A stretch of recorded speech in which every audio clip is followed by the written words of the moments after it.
हम पिछले कुछ अरसे में ख़ास तौर पे 2000 के बाद, और अगर ज़्यादा स्पेसिफिक कर लें कि तो 2008-9 के बाद हम देख रहे हैं कि पाकिस्तान की जो आलमी अहमियत है उसमें भी कुछ कमी आई है, और उसका सबूत हमारे पासपोर्ट की दर्जाबंदी है जो मुसलसल नीचे की तरफ जा रही है। तो पाकिस्तान क्या खो चुका है? पाकिस्तान ने इस हवाले से कहाँ गलती की? ओ भाई, जब पाकिस्तान के रहने वाले जो हैं वही पाकिस्तान के ऊपर कीचड़ उठा लेंगे, वो जो ओवरसीज पाकिस्तानीज हैं वो आज हमारी सियासत की नज़र हो चुके हैं। हम सारे सियासत कर रहे हैं, हदूद क़यूद तो हमें पता नहीं है। तो हमारे यहाँ जब हम हर जगह कशकोल लेके पहुँचेंगे तो क्या हमारे पासपोर्ट की इज्जत होगी? और जहाँ जाएंगे वहाँ दंगा फसाद करेंगे। अभी मुत्तहिदा अरब अमारात क्या कह रहा है? ओ भाई, आप वहाँ क्या तमाशे कर रहे हैं? टिकटॉक किसकी बना रहे हैं आप? उनके जो किस तरीके से सोशल मीडिया जो है वहाँ फितना फैला रहा है, और जो जराइम हो रहे हैं उनमें पाकिस्तानियों का कितना बड़ा हिस्सा है। सऊदी अरब आपसे क्या कह रहा है? भाई, भिखारियों को यहाँ ना भेजो, या कोई डिसिप्लिन लेके आओ। और पूरी दुनिया क्या कह रही? तो बात ये, अपने मुल्क के अंदर तो डिसिप्लिन लाएं, तालीम की तरफ तवज्जो दें, तरबियत की तरफ तवज्जो दें, सियासत जो है उसको संभालें। अगर एक दूसरे से लड़ाई लड़ते रहेंगे, एक दूसरे को नीचा दिखाते रहेंगे। अब पाकिस्तान के बारे में कोई मनफी खबर आती है, ओवरसीज पाकिस्तानी इस पे जश्न बनाते हैं, उसको आगे फैलाते हैं। और इसका मतलब है कि जो पाकिस्तान के अंदर हमने पोलराइजेशन पैदा की है, सियासत को दुरुस्त ना करके या दुरुस्त सियासी मौक़िफ़ ना इख्तियार करके या सियासत में मुदाखलत करके, तो उसके असरात फिर हर पाकिस्तानी पे आ रहे हैं। यानी इलाज बहरहाल यहीं पे मौजूद है। देखे, कायदे आज़म ने पूरे सब कॉन्टिनेंट के मुसलमानों को यकजा कर दिया था। यानी बम्बई से लेके कराची तक, कलकत्ता से लेके ढाका तक, ढाका से लेके पेशावर तक, सब मुसलमान जो थे मुत्तहिद हो गए थे। और हमने क्या किया है?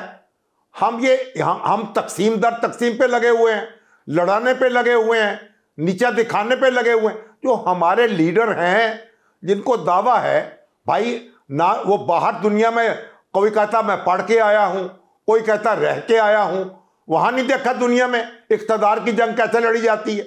इंडिया में इलेक्शन नहीं हुए, बरतानिया में नहीं हुए, अमेरिका में नहीं हो रहे। जब इलेक्शन होते हैं, जीतने वाले हुकूमत बना लेते हैं, हारने वाले अगले इलेक्शन की तैयारी शुरू कर देते हैं। आपने को अनोखा मुल्क बनाया है। से आज इंफॉर्मेशन और टेक्नोलॉजी के दौर में, और हमारी जो पॉपुलेशन है उसमें नौजवान बहुत बड़ी तादाद में है, और बहुत सारे नौजवान ऐसे भी हैं जो इंटरनेट के ज़रिए काम कर रहे हैं, रोज़गार कमा रहे हैं। हम जिस तरह से इंटरनेट पर पाबंदियां लगा रहे हैं, जिस तरह से हम सोशल मीडिया पर पाबंदियां लगा रहे हैं, क्या इससे मामलात हल हो जाएंगे हमारे? और भाई, जो इंटरनेट को और सोशल मीडिया को अब लड़ाई झगड़े के लिए इस्तेमाल करेंगे, फसाद फैलाएंगे, जिस तरह बरतानिया में आग लगा दी सोशल मीडिया ने, हर रोज़ आग लगाने पे लगे रहेंगे, तो हमें ये भी तो देखना चाहिए ना। हम उनको, अब जो सोशल मीडिया को बेलगाम कैसे छोड़ दें? कोई लगाम तो उसके लिए भी होनी चाहिए। तो हमारा मुल्क है, ये हमारे लीडर लोग जो हैं ये क्यों नहीं समझते हैं? ये इक़्तिदार जो है ये आनी जानी चीज़ है। मुल्क इक़्तिदार से बड़े होते हैं। पहले भुट्टो और मुजीब की लड़ाई में हमने मुल्क को तोड़ दिया। अब आपने देख लें, अब ये नवाज शरीफ साहब और इमरान खान की लड़ाई में हम कहाँ पहुँचे हुए हैं। तो हम कब तक ये लड़ाइयाँ लड़ते रहेंगे? कभी तो आप कहते हैं हम तो बड़े, एक साहब कहते हैं मैं बड़ा स्पोर्ट्समैन हूँ।